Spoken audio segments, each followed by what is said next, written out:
Hi, my name is Woskerski, and today I'm going to be painting this lovely lampshade.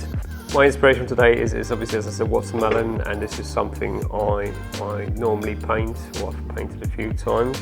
So I've never used Pilot markers, so it's going to be my first attempt. I don't normally paint with markers at all, so I don't have any prejudice or preference, so I'm very curious to find out what it's like. If there's any process or way I'm going to do it, I don't know yet, to be honest with you.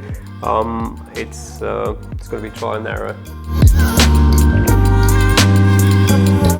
As you can see, well, we're not there yet, but it's coming together quite nicely. So I've never used these markers before, and what I found, obviously, I needed to get the hang of it and how they work. I used my fingertips and a bit of brush to blend the colours. I really appreciated that it is a liquid paint, so what I do normally on my murals is I do splashes, and it was quite easy to do them here.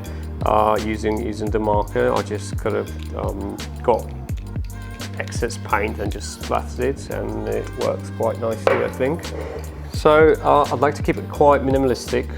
Most of my pieces are, at least I'm hoping they are, or I'm attempting for them to be quite minimalistic.